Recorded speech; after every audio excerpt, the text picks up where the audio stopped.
Está junto a nosotros Marley Coffee, un café 100% orgánico con 6 diferentes variedades para disfrutar donde usted quiera. Encuéntrelo en los supermercados, minimarkets y cafeterías del país. Con Marley Coffee disfrute su día con toda la onda. Imagínese un Marley Coffee con un rico sándwich de queso exquisito en la mañana.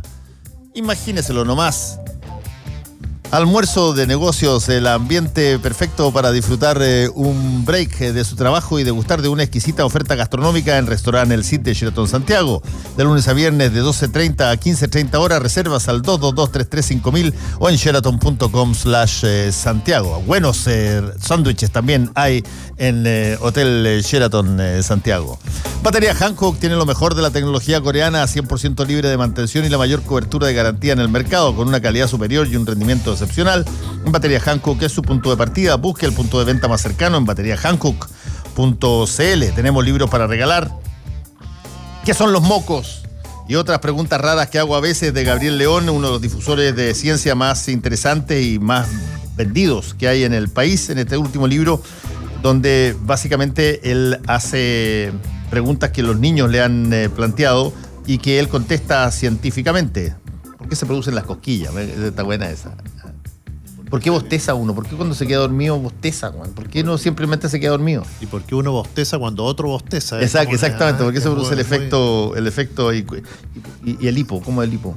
En fin, montones de esas cosas se contestan aquí en este libro, que son los mocos y otras preguntas raras que hago a veces, de Gabriel León. Y también tenemos el libro de María José Cumplido, Chilenas Rebeldes, que es un libro de montones de personas a lo largo de la historia, mujeres que han hecho una diferencia y que están preciosamente ilustradas también esas mujeres a través de estos perfiles que genera y recrea María José Cumplido. Chilenas Rebeldes y qué son los mocos y otras preguntas raras que hago a veces, de Gabriel León. Hashtag combinación clave y @ me gusta leer CL. A ver, yo cuando llegó Pancho Martorell le pregunté: ¿por qué saliste tanto de pronto en Twitter y con fotos y te aplaudían tanto? ¿Qué hiciste? Ayer, porque tuvimos el programa en directo de la Unión Española, Los Hijos Honorinos, en el Periodista TV, y la corporación social, deportiva. Segovia te dio un premio. No es Segovia. Ah, no, justamente son los hinchas, los tradicionales, los que quieren defender el Santa Laura, que no se quede en manos de la Universidad SEC. Ese tipo de hinchas son los que nos llevaron un reconocimiento al programa por representar tan fielmente y con tanto cariño y pasión los intereses de la verdadera Unión Española, de la tradicional, de esta que fue fundada en 1897, de ahí viene.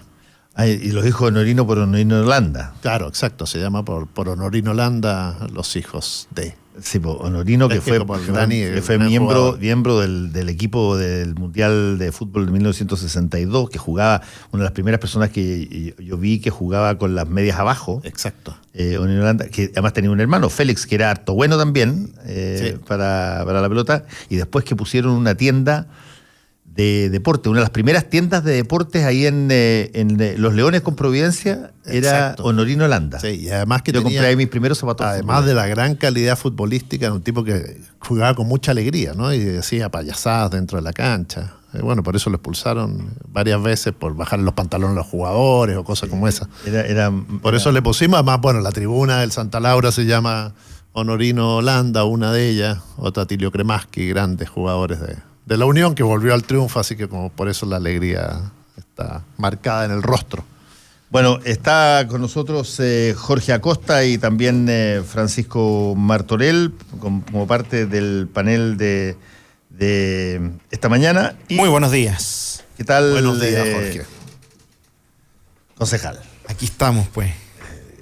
Oye, a ver, vayamos a repasar algunas de las cosas que eventualmente están ocurriendo. Fíjate que es bien interesante. Nosotros tenemos en este momento una concentración de información sobre lo que pasa en Chile, porque está todo concentrado en una serie de tomas de decisiones. Pasó lo del el rechazo a la idea de legislar de dos proyectos. Viene el caso de Dora Luxich a las 3:30 de la tarde, sí. si es que el gobierno insiste en mantener su nombre, que en una de esas lo podría retirar antes. Si es que no tienen los votos para no exponerse a ver los nombres de sus propios senadores votando en contra.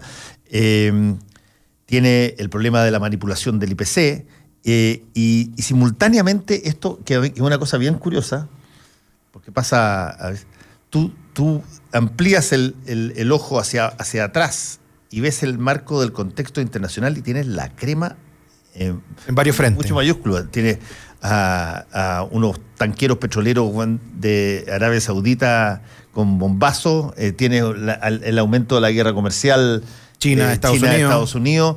El tema de Irán. El tema de Irán, que se le ha dicho que ellos están detrás de estos bombazos a los tanqueros saudíes. Y de pronto tú dices, mira, todavía esa discusión no se ha dado, pero se puede dar si es que de repente se arma un estallido allá, donde todo lo que pasa en Chile parece menor a lo que pasa en el mundo. Por ahora seguimos viendo que las cosas que pasan en Chile son mucho más importantes de lo que pasa en el mundo. Pero eventualmente te cae el primer misil y las cosas cambian súper rápido. La cercanía a la noticia. La cercanía de la noticia. Ese valor noticioso que nos dice que tiene un hecho, ¿no? Es decir, con lo que está cerca nos tiende a impactar. Si ocurre en la esquina de nuestra casa, obviamente que... Pero lo que está viviendo el mundo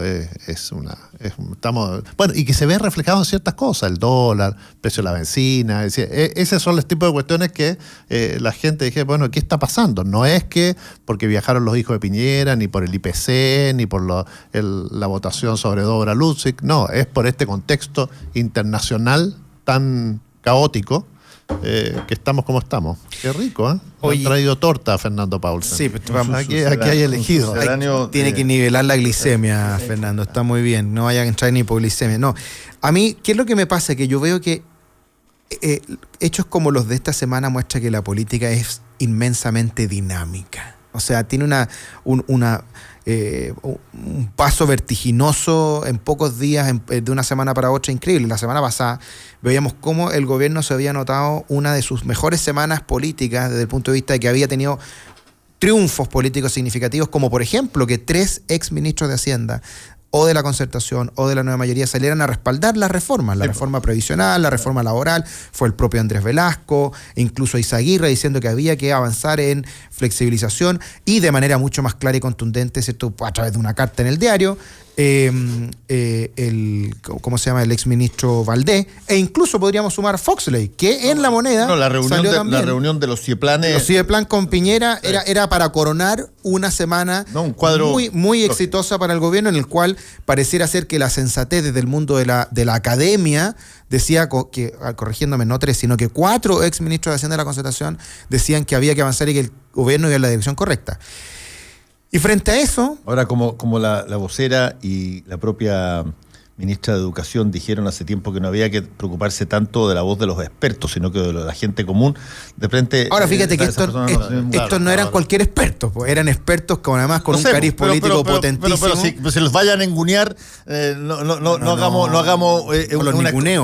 una selección de cereza. Para mí, decirle a alguien que es político y experto no es ningunearlo, sino que realzarlo. Yo creo que la política y los expertos tendrían que tener un conjunto no vacío, digamos, sino que ojalá lo más amplio posible. Anda a contarle eso a la vocera y a la ministra de Educación. Y en ese sentido yo creo que es bastante relevante ver cómo el cambio de la estrategia de la oposición desde el punto de vista de cómo actuó el año pasado a cómo está actuando ahora, habla de que cambió la receta.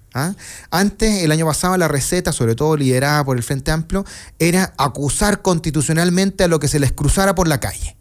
Acusaron al fiscal nacional, acusaron a ministros de la Corte Suprema, acusaron a ministros del gobierno, acusaban a todos constitucionalmente y obviamente fracasaron rotundamente porque cada una de esas acusaciones no prosperaron.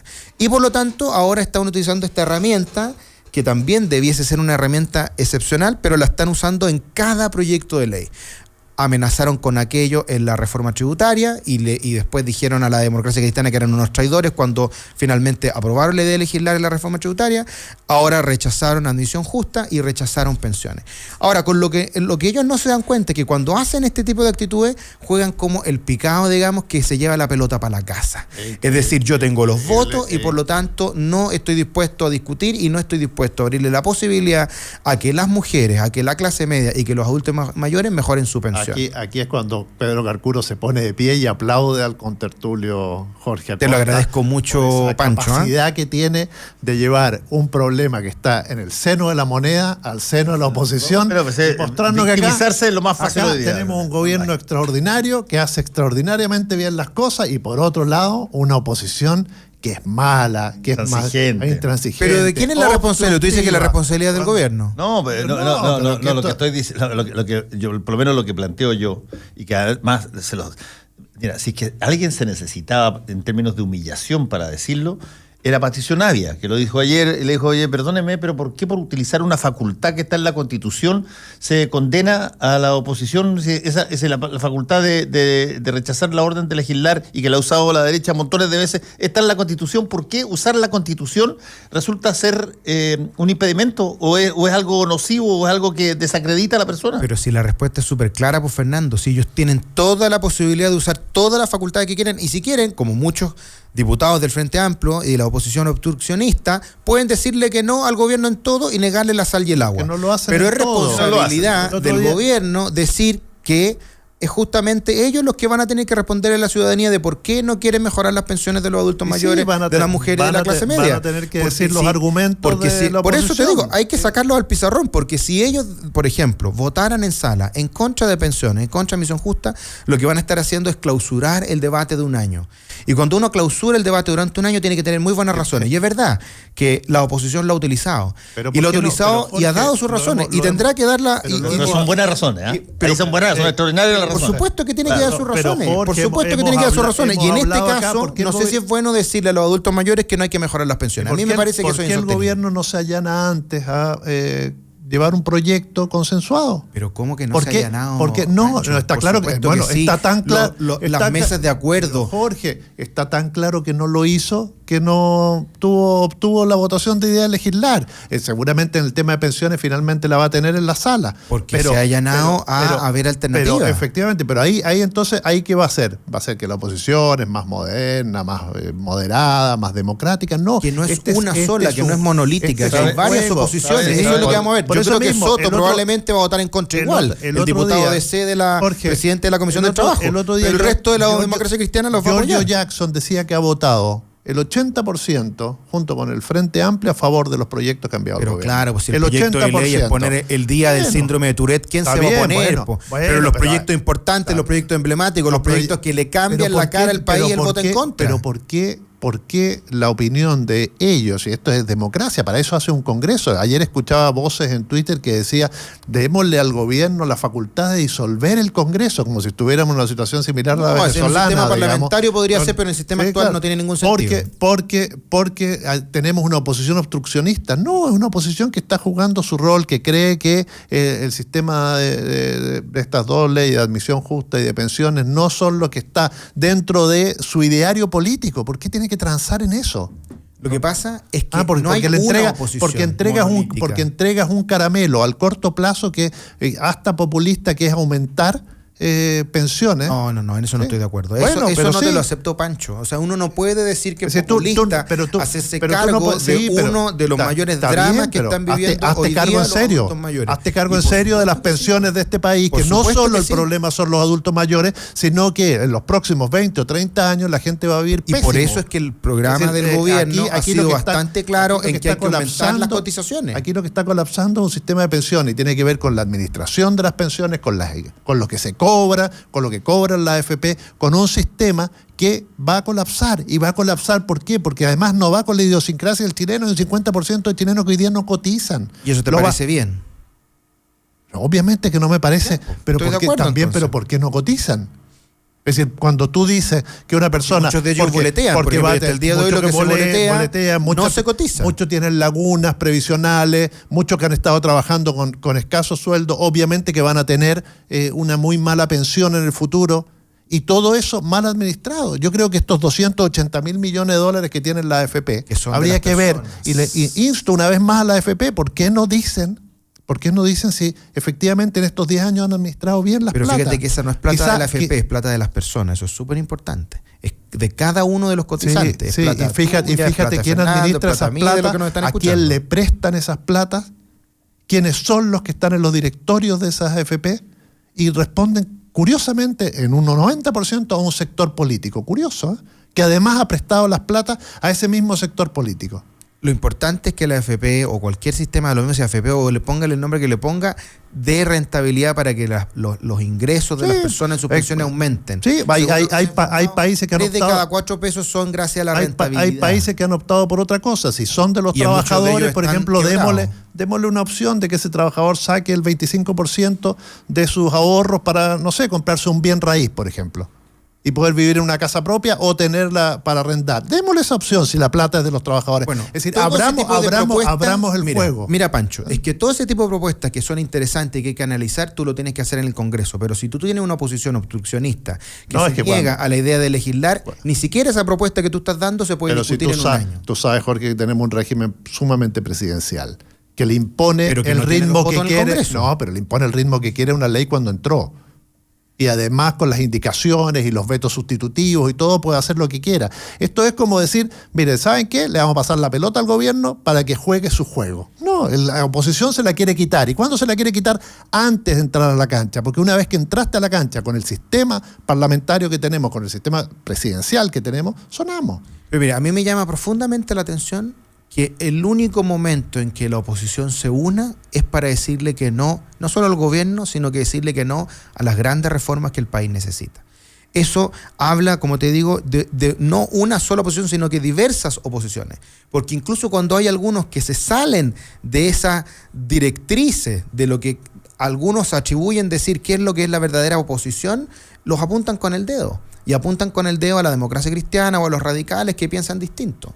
A mí me parece, y yo en esto voy a citar al ex ministro Jorge Burgos, que el otro día en la radio dijo que le parecía que la reforma de pensiones en la sala no solo se iba a aprobar, la idea de legislar, sino que se iba a aprobar holgadamente. Porque yo entiendo que todavía hay un sentido de responsabilidad de los parlamentarios de que es muy fuerte que en el tema de pensiones se le diga a los chilenos, se le diga a la ciudadanía que no es un tema relevante y que puede esperar un año más. Yo creo que no puede esperar. ¿Te puedo hacer un consejo comunicacional? Pero por favor, si tú llevas años de circo, yo aprendo de ti, pues, Fernando. No, espérate.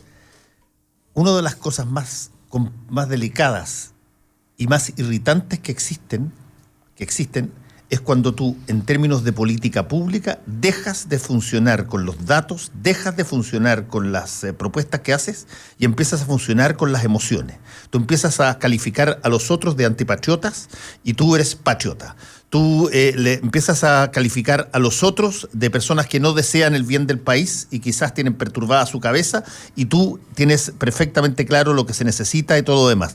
Y empiezas a jugar sobre la base de ideas emocionales, donde en uno están los desquiciados, los que, como tú lo acabas de decir ahora recién, el principio que los guía es el obstruccionismo, y que no tiene nada que ver con los méritos o no méritos del proyecto, tiene que ver con una decisión tomada de antemano de no dar ni sal de agua a un gobierno. Cuando eso sucede, la gente se cansa. La gente que tú crees que va a decir... El único que aplaude ese discurso es el acérrimo que ya estaba convencido de que eso era así antes de que tú lo digas. Pero las personas, cuando tú les dices, a ver, cuando propuso en un momento dado Heraldo Muñoz que se separaran en dos los proyectos de las pensiones y que si que tú dabas 20.000 pesos más en el caso del diario, te lo aprobaban al tiro, y la respuesta fue no. ¿Dónde está el obstruccionismo ahí? ¿En qué momento ahí apareció una situación antipatriota? De hecho, a Heraldo Muñoz le cayó encima una serie de cosas porque encontraban que era poco. Y por lo tanto, el argumento que el presidente utilizó para decir, yo espero que esto se revoque en la sala, porque apelo al patriotismo de las personas, y donde lo que él dice es, yo soy el patriota y ustedes son los traidores a la patria, ese tipo de argumento, pero entiéndeme, esa te va a rebotar en la pared en contra siempre hoy. Quizás funcionaba cuando tenías una situación muy pequeña y efectivamente estabas en una situación de todo o nada. Pero hoy día no es así. Y no es así. Y tanto es así que tú tienes situaciones como, por ejemplo, lo que va a pasar hoy día probablemente con Dobra Lucic, si es que el gobierno llega a fin con el nombramiento, vas a tener una serie de senadores del propio Chile Vamos que van a ser antipatriotas. Porque van a estar en contra de la nominación que el propio presidente de la República puso. ¿Con qué mote los vas a calificar? ¿Cuál va a ser el adjetivo con que el presidente los va a apuntar? Entonces, eso me parece a mí súper peligroso, no tiene sentido. La política pública es una cuestión de conveniencia, y hay posiciones diversas. Hay montones de veces que se negó la idea de legislar en los gobiernos anteriores, y a mí me parecía, y aquí mismo lo hemos discutido, que tenían todo su total derecho en hacerlo. Pero no estaban calificados de antipatriotas. Y por último, la única persona que puso la bandera de Chile dentro de la bandera de una potencia extranjera no fue precisamente un gobierno de la Concertación o la nueva mayoría.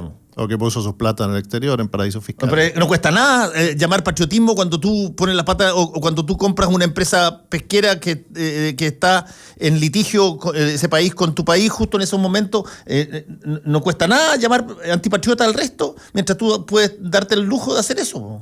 Pero mira, yo no quisiera ser un exégeta del presidente de la República porque no tengo ninguna capacidad, pero si efectivamente escuchamos la frase más allá del concepto, que obviamente es muy rimbombante y todo el mundo ha hablado del concepto del patriotismo, porque además no es primera vez que el presidente también alude a aquello, uno puede interpretarlo de la siguiente manera. El presidente está diciendo de manera clara y concreta que hay políticas que van más allá de los intereses partidistas particulares y que hablan de un sentido republicano, diría yo, de asumir los desafíos del país más allá de la pequeñez política del día a día. Y quien requiere tener mayor responsabilidad.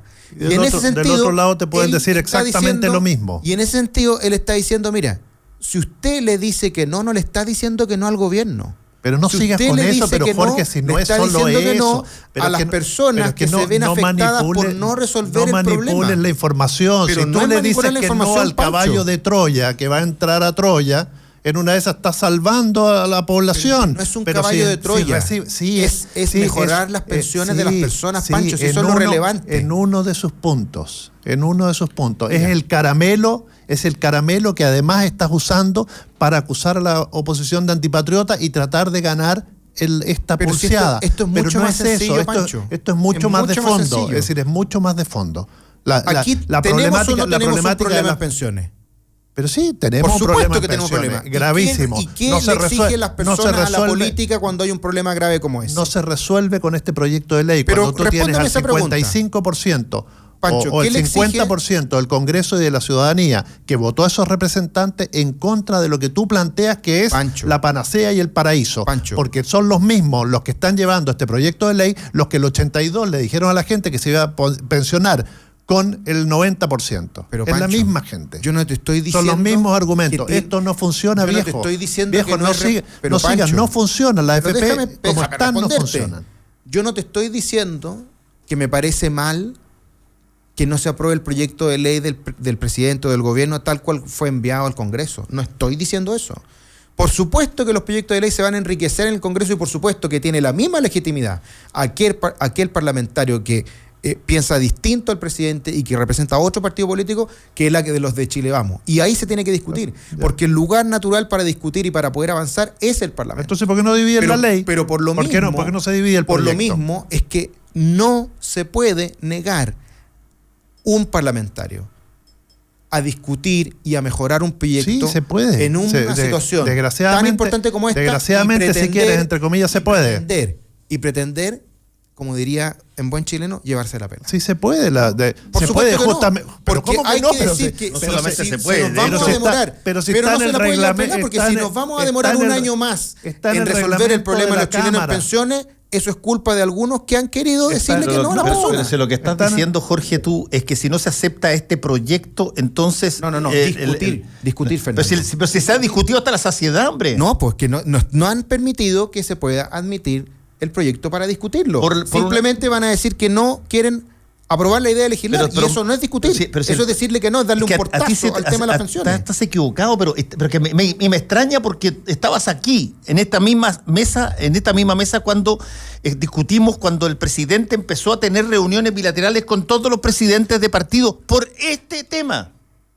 por este tipo de temas, exactamente para plantearles esta misma situación de estas mismas reformas. Y después tuvimos aquí también a muchos de ellos que fueron y le dijimos al presidente que hiciera esto, le dijimos al presidente esta cuestión, le dijimos al presidente acá, y nada de eso lo aprobó. Tuvo una reunión con 7 presidentes de partido. Y todos dijeron más o menos lo mismo. Sabía perfectamente el presidente de la República lo que iba a ocurrir. Y él tiene su idea y me parece perfectamente legítima. Pero en el caso de las pensiones, no te olvides que no solamente hay un derecho a la seguridad social obligado por la Constitución, pero además hay un negocio. Si las AFP son un negocio rentable, rentabilísimo. Y por lo tanto es mucho más sensible lo que tú puedas hacer en un orden o en otro orden si es que va a haber un lucro gigantesco para un sector y para las otras personas van a tener que darles una explicación el presidente de la República actual y los futuros de por qué no les llega lo que ellos creían que les iba a llegar. Bueno, es que si es tanto el problema, entonces apruébele de legislar para cambiarlo. Porque si no, si la respuesta es no aprobarle de legislar, entonces todo queda tal cual. Y no se mejora un ápice, no se cambia nada. No hay que olvidar que el Congreso tiene la mayoría, la oposición. Y la oposición puede pedir no solamente los cambios, sino que puede rechazar los artículos en los cuales no esté a favor y puede ejercer esa mayoría. Tiene que convencer no solamente con la fuerza, digamos, de sus votos, sino que también con la fuerza de los argumentos. Jorge, y el lugar natural para que eso se produzca es en el Congreso. No solamente, porque fíjate tú, ¿cuál fue la respuesta que dio mucha de la oposición que no quiso participar de las mesas de unidad con respecto a los temas que había lanzado el gobierno cuando recién se instaló el año pasado? ¿Cuál fue la respuesta que dio, por ejemplo, el Partido Comunista o el Partido Socialista para no participar de esas mesas? Dijeron, el lugar natural de las discusiones es el Parlamento, es el Congreso. Bueno, resulta que esos mismos están diciendo hoy día que en ese lugar natural no se va a discutir. Todos los presidentes, lee mis labios, todos los presidentes de partido, incluyendo el Frente Amplio, fueron a la invitación que el presidente hizo para discutir estos temas en un tete-a-tete 1 a 1. Iban saliendo 1 a 1, todos. Fueron. Incluso al Partido Comunista estaba dispuesto a ir. No, los comunistas dijeron que no fueron y no fueron. No. Los comunistas en un momento dado dijeron que estaban dispuestos a ir. Estaban dispuestos a ir. Pero además, déjame terminar.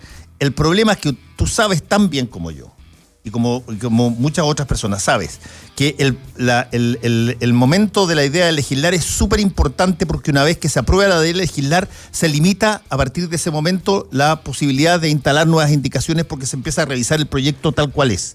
Y por lo tanto, si entonces tú tienes... mejor no hacer nada. No, es al revés. Es exactamente al revés, Jorge. Es exactamente al revés. Cuando ustedes votaron las ideas de legislar en el gobierno de la presidenta Bachelet, contestaron exactamente lo mismo. Dijeron, nosotros no podemos anclarnos al proyecto una vez de la idea de legislar y por lo tanto queremos que esté abierta la posibilidad de ofrecer indicaciones y para eso tenemos que renegociar. Pero si lo dijeron con todas sus y tenían toda la razón.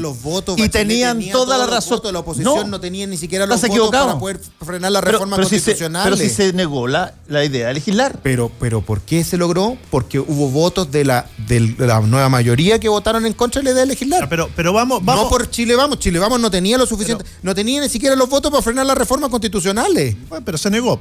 Pero se negó, hombre. Pero se negaron diputados y senadores de Chile Vamos. Entonces el problema fue alinear a los propios parlamentarios. No le pueden echar la culpa a la oposición de que Bachelet era capaz de alinear a los parlamentarios. Absurda.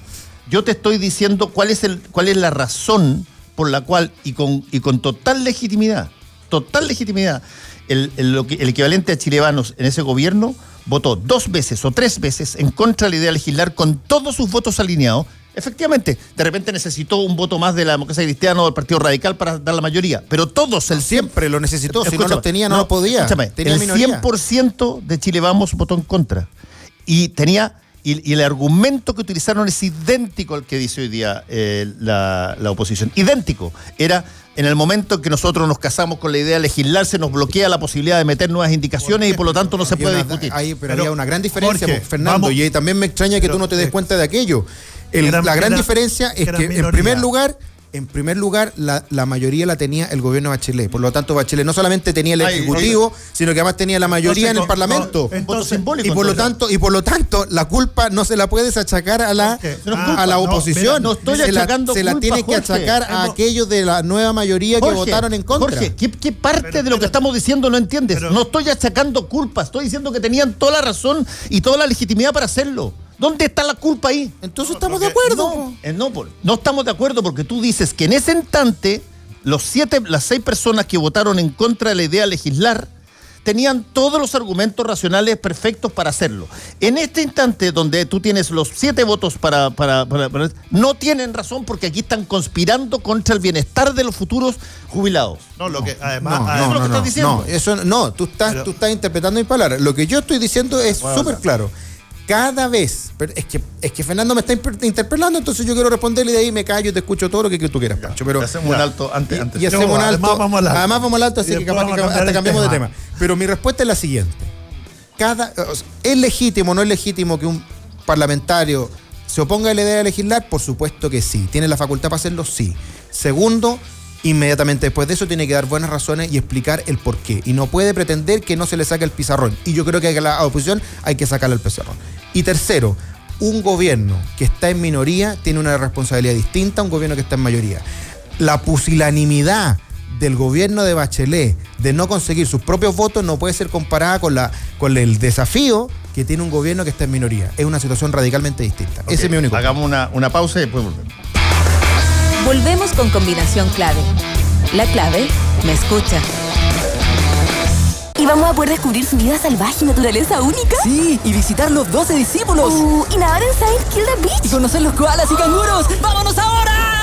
Vamos a Melbourne a descubrir un paraíso turístico al otro lado del Pacífico por menos. Con 5 vuelos a la semana, no hay excusas para no volar a Australia. Encuentra ahora tus pasajes en latam.com.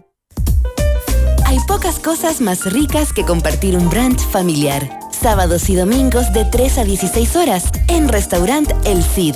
Disfruta un sabroso menú con variadas estaciones, coctelería con espumante, bebidas gaseosas ilimitadas y espacios para que los niños jueguen. 32.900 pesos IVA incluido por persona. 50% de descuento para niños de 4 a 11 años.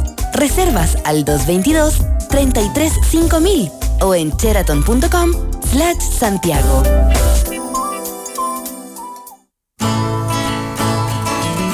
A los medios lo único que les interesa es competir. Se llenan de discursos repetidos. Nadie escucha. En este mundo donde el que se adapta mejor es el que sobrevive. Aquí quisieron arriesgarse. Y adaptarse a una manera diferente y totalmente opuesta al resto. Es por eso que han decidido entregar los micrófonos a la gente. A nosotros. Porque somos la fuerza y la confianza. La gente transforma todo y transformaremos la manera de comunicarnos. La gente será nuestra voz. La clave me escucha. Si quieres escuchar La Clave en tu radio, sintoniza la 92.9 en Santiago. Si prefieres escucharla y verla en tu smartphone, compu, iPad, radiolaclave.cl. Estés donde estés, La Clave me escucha.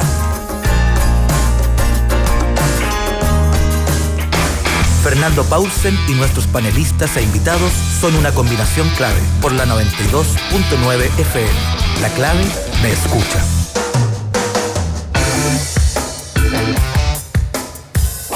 Empiece su día con toda la energía natural de Marley Coffee, un café de grano orgánico molido al instante con leche descremada. Pruebe el sabor de Marley Coffee en sus 2 exquisitas y variadas mezclas de máquinas self-service, expreso, chocolate fuerte, té chai y otras bebidas calientes. Lo esperan para recargar su día. Con Marley Coffee disfrute de su día con toda la onda. Los sábados y domingos de 13 a 16 horas en Restaurant El Cid disfrute de un brunch familiar, un sabroso menú con variadas estaciones, coctelería con espumante, bebidas gaseosas ilimitadas y espacio para que los niños jueguen. Reservas al 222-33-5000 o en sheraton.com/Santiago.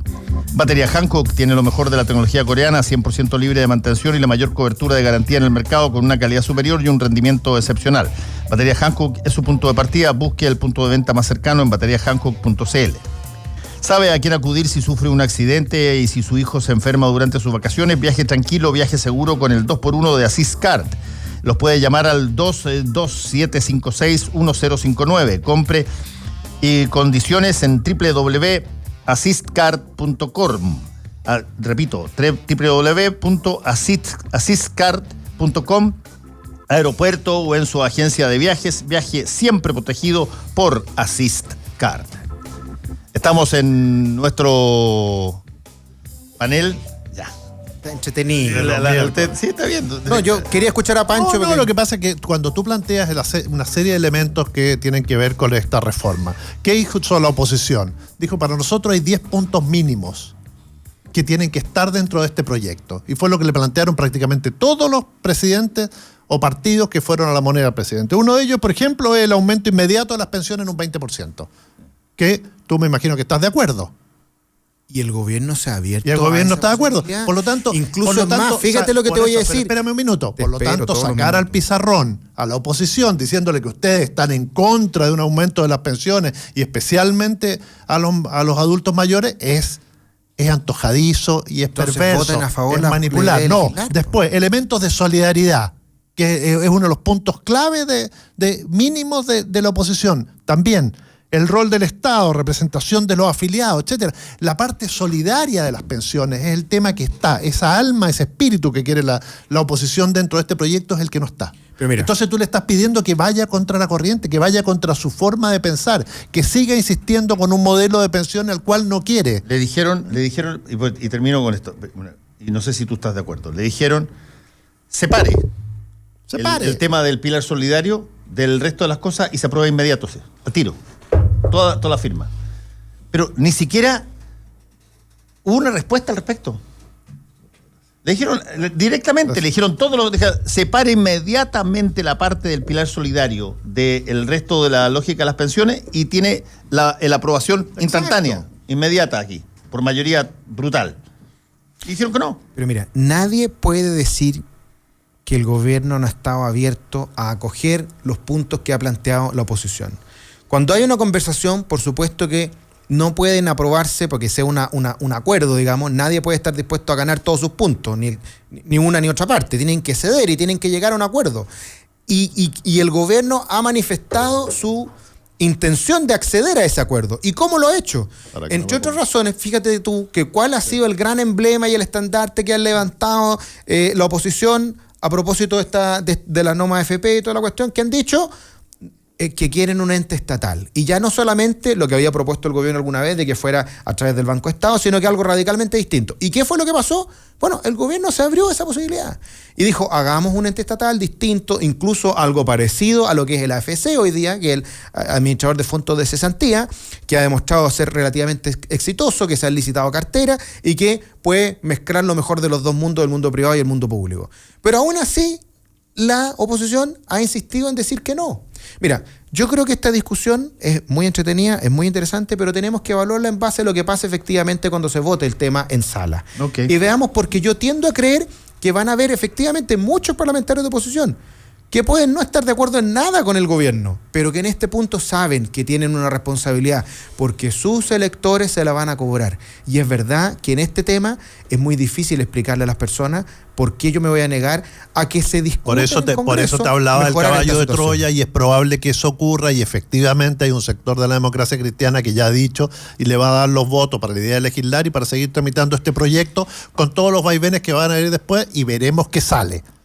Veremos qué sale. Yo confío que como ha sido en otras leyes salga una ley mejor incluso que la que ingresó. Ojalá que el gobierno con sus vetos sustitutivos, con su capacidad de la urgencia y suburgencia, no vaya utilizando también esto con un sentido electoral. Porque eso sería lo peor que podría pasarle al país. Con la misma claridad que se dijo que era legítimo porque estaba en la Constitución. Pensando patriotamente. Y que los parlamentarios votaran en contra de la ley de legislar. Bueno, espero que el día de mañana también se diga lo mismo con los vetos sustitutivos, porque se ponen a los vetos sustitutivos como que no fuera una facultad del presidente, pero ahí está. Entonces, el mismo argumento sirve para los dos lados. Que tarde o temprano, o como dijo alguien por ahí, más temprano que tarde, te veremos en el Congreso votando en contra de una idea de legislar. Y ese día, así como lo hicimos, tendré que dar mis razones como lo he sostenido aquí. Le enrostraremos su pasado. Tendré que dar mis razones como lo he dicho aquí. Ese es mi único punto. Va a estar en la Cámara de Diputados. Pero no sé si llegaré al Congreso. Tu argumento depende de los ciudadanos. Tiene un error. Tú tienes un error conceptual. ¿Cuál es? De que tú crees, y no voy a personalizarlo en Jorge, pero tú crees que las personas se dan cuenta de que criticaron exactamente lo que no, van a claro, hacer. exacto. No, lo único que cambia es la justificación para claro. el acto. Pero sí. Lo único que cambia es la justificación. Yo quiero agregar. Lo hicieron, votaron la ley, negaron la idea de legislar montones de veces, y el argumento es la única cosa que cambia. Y siempre justifica la conducta, porque lo que tú buscas es justificar tu conducta. No buscas, que eso esté alineado con tus conductas anteriores. El tema, Fernando, es que eso es visto bien en el fútbol. Cuando dos hinchas, por ejemplo, te cobran un penal un fin de semana de determinadas características, y tú dices, no fue penal, y a la semana siguiente te lo cobran a tu club, fue penal. Fue penal. Porque uno ve eso como un hincha, con pasión, etcétera. Pero no podemos ver. Igual. Claro, pero eso no debería ocurrir. Ahí es cuando yo estoy de acuerdo en que si tenemos propuestas, 10 puntos por un lado, 10 puntos por el otro, conversemos, lleguemos a acuerdo y veamos hasta dónde podemos avanzar. Y si no hay posibilidades, desgraciadamente, que es lo que ocurrió ahora, no te queda otra que aplicar. Tirarle la cadena, dices. Claro, la mayoría. Finalmente, las mayorías, cuando tú estás en un grupo muy pequeño, finalmente, ¿qué dices? Votemos la decisión. Listo. Vamos al Congreso. Pero yo lo único que votemos antes. La idea de legislar es una parte democrática del juego de la legislación. Por supuesto, si al final los votos son los que mandan. Por lo tanto, no la puedes cuestionar y decir no pueden, no deben, son antipatriotas. Yo lo único que quiero decir frente a esto, y no quiero personalizarlo en Fernando, pero alguien puede entender que aquí se está criticando la utilización de esa herramienta, y eso no lo he dicho ni lo voy a decir nunca. Lo único que estoy diciendo es que cuando se utilice, tienen que haber muy buenas razones. Bueno, pero si y las razones tendrán que evaluarse en su mérito. Y a mí me parece que en este caso en particular las razones son profundamente insuficientes. Y tú puedes decir incluso que lo que me parezca a mí da lo mismo. Habrá que ver qué es lo que dicen sus propios colegas, los propios colegas de la oposición, que van a evaluar esas razones ahora en sala. Y si ellos le dicen a la comisión, usted se equivocó, porque yo como sala, como todo la Cámara de Diputados en pleno, le digo que lo que usted dijo que no hay que legislar, yo digo que sí hay que legislar y lo devuelvo a la comisión y tiene que discutirlo. Son mayorías circunstanciales. Entonces significa que esas razones que dio la comisión experta, que es la Comisión del Trabajo, no fueron suficientes. No solo para mí, sino que para la mayoría política de la Cámara de Diputados. Bueno, ahí vamos a ver. Eso se va a ver. Yo tengo la impresión que lo que va a ocurrir, no me extrañaría, para serte franco, porque en una situación de pragmatismo, que el presidente funciona sobre la base del pragmatismo, llamémoslo así, aplicado instantáneamente, tú puedas tener contactos que incluso modifiquen un par de las cosas que tú no estás dispuesto a modificarlas. De la misma forma que hoy día se va a dar el voto de Dobra Luksic, y de pronto, son las 10:15 de la mañana, tú tienes antes de las 3:30 el retiro del nombre, porque el presidente no quiere ver los nombres de las personas de su propia coalición que van a tirar para abajo el nombre. Y porque convengamos que la misma sensibilidad a la que se supone que venía a representar la candidata, ¿cierto?, la ministra Luksic, también le tiraron la cadena, digamos. O sea, ya el PPD salió diciendo que no, Montes rápidamente dijo a nosotros no nos representa, entonces pareciera ser que incluso ahí perdió un poquito de piso. Sí, exacto. ¿Y sabéis por qué? Porque mira, hagamos un escenario potencial. Imaginemos que es rechazada Dobra Luksic hoy día a la tarde. ¿Quién es el primer persona en sentirse mal por el rechazo? Yo creo que ella misma. No, pero estoy hablando independientemente de ella. Alguien al interior del gobierno va a decir, a ver, perdona, ¿revisamos la situación de John Campos y cómo podía haber intercedido en esta cuestión o no nos importó? 2. ¿Vimos si es que eran suficientes los votos a favor de derechos humanos para compensar los votos que ella hizo a favor de las ISAPRE o el problema que tuvo con el Banco Chile cuando no se inhabilitó? ¿Teníamos conciencia de que había un problema con un familiar y una cosa que eventualmente pudiera terminar como terminó, en que se acogiera a trámite la demanda que tenía en contra de ella? ¿Quién hizo la pega de Dobra Luksic dentro del gobierno para chequear todas las cosas que salieron? Mira, salieron en menos de 48 horas de su nombre. Y lo más importante de todo, Jorge, Es que ese es el estándar que viene a futuro. El próximo, si que hay un gobierno de izquierda el día de mañana y tiene que nombrar un presidente de la Corte Suprema o un ministro de la Corte Suprema, lo van a diseccionar y van a tener toda la razón de hacerlo. Y te voy a decir una cosa más, el sistema chileno es de cabro chico, man.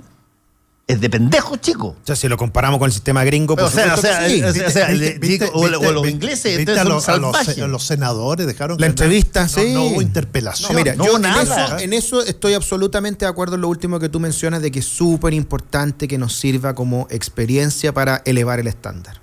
Pero aquí no se hizo la pega, sí que y tenemos un problema de cómo justamente se hace el nombramiento de los ministros de la Corte Suprema y cómo se hace efectivamente el contraste, porque creo que fue Carlos Peña el fin de semana que lo decía, que me parece muy interesante. Al final, cuando tú estás eligiendo un ministro de Corte Suprema, lo que tú estás haciendo, estás diciendo de qué manera se va a interpretar el derecho en el país.